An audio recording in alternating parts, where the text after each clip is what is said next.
3월 25일 오늘 만나 성경 말씀은 누가복음 15장 1절에서 7절입니다.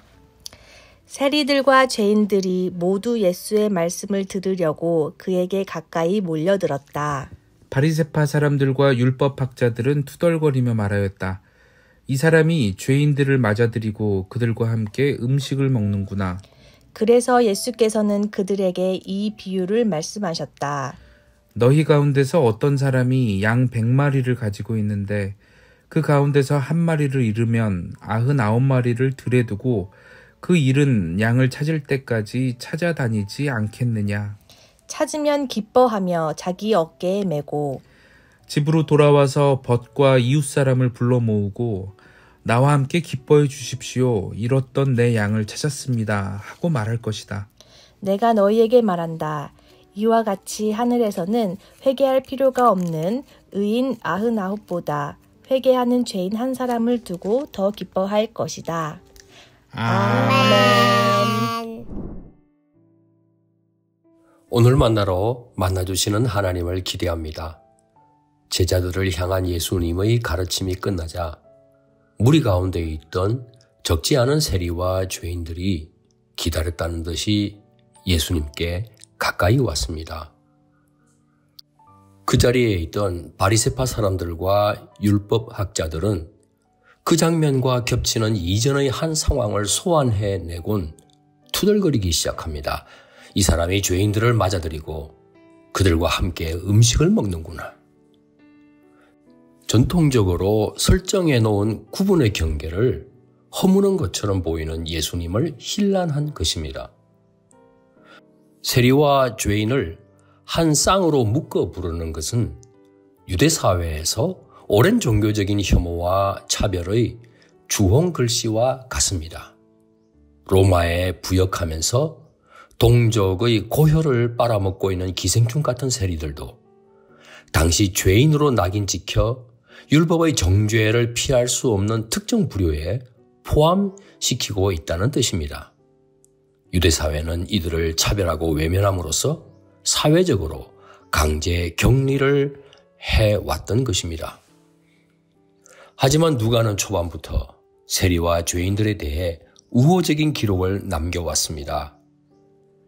이들은 세례 요한에게 회개의 세례를 받았습니다. 예수님의 여정에 동참하기도 했습니다. 또한 죄인의 대표적인 인물로 예수님에게 향유 붓고 칭찬받은 여인을 소개한 바 있습니다.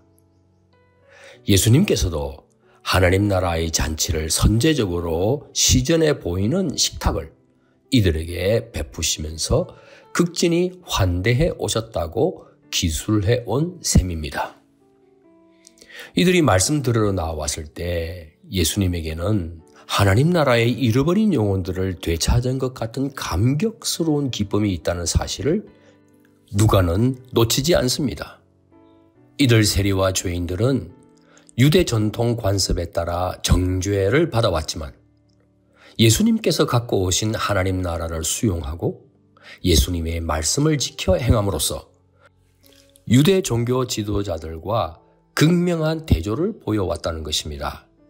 이것이 오늘 비유의 배경입니다. 예수님은 이런 양을 되찾은 목자의 심정을 비유로 나타내십니다.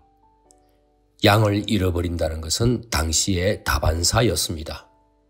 목초지에서 자유롭게 꼴을 먹던 양이 갈라진 땅이나 바위 틈에 그만 끼일 수 있습니다.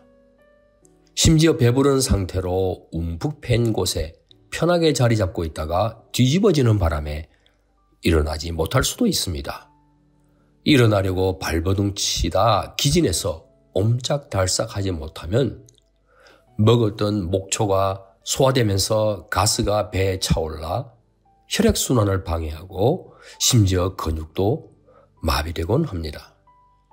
양은 공포에 사로잡혀 비명 지르기도 합니다. 주변에 아무도 없다면 죽은 목숨입니다. 선한 목자는 한 마리 양이라도 보이지 않으면 자신의 책임으로 알고 찾아 나섭니다. 목숨까지도 걸판입니다. 그런데 한 마리 양을 찾기 위해 들판에 남아있는 99마리 양은 돌보지 못하는 것은 어찌 생각하느냐에 대해서는 이 비유의 관심사가 아닙니다. 예수님의 관심은 잃어버린 양이고 지금 그 양을 찾는 것입니다. 목자는 평소 익숙해 있을 자신의 목소리를 연신 들려주며 어디선가에서 화답해 올 양의 울음에 귀를 기울입니다.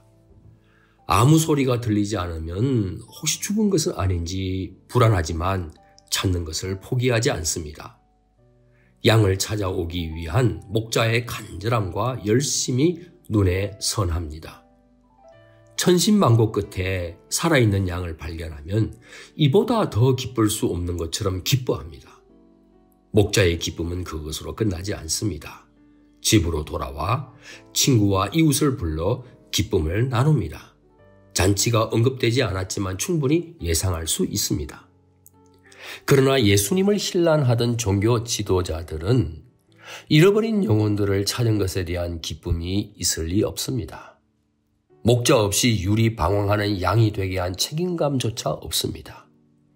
오늘날에도 자신이 잘못하는 바람에 공동체 구성원들이 피해를 보고 있는데도 미안해하지도 않고 책임도 지지 않는 지도자들이 있습니다. 자기 지분, 즉 재물이나 권력이나 명예 등만 챙기는 사꾼입니다. 사랑하는 성도 여러분, 가족이나 친지, 친구 혹은 직장 동료나 이웃 가운데 잃어버린 영혼들이 있다면 하나님과 이어지도록 새로운 각오로 힘쓰는 높은 뜻 성도님 되시기를 축원합니다. 기도하시겠습니다. 잃어버린 영혼들을 찾아 나서시는 우리 하나님, 외아들까지도 이 땅에 보내셔서 우리를 찾아내셨습니다. 우리도 잃어버린 영혼들이 하나님의 생명으로 풍성한 삶을 살도록 힘쓰게 하옵소서. 귀하신 예수 그리스도의 이름으로 기도하옵나이다. 아멘. 이제 두 가지 제목으로 함께 기도하겠습니다. 첫째, 오늘의 말씀을 따라 기도하겠습니다. 잃어버린 영혼을 안타까워하며 하나님의 열심으로 찾아 나서게 하옵소서. 둘째, 나라와 민족을 위해 기도하겠습니다. 불의에 기초한 차별과 혐오의 담으로 분절되어버린 대한민국이 공의와 사랑으로 그 담을 허물고 하나님의 생명으로 풍성한 공동체가 되게 하옵소서. 이 제목으로 기도하신 후에 개인 기도를 계속하시겠습니다.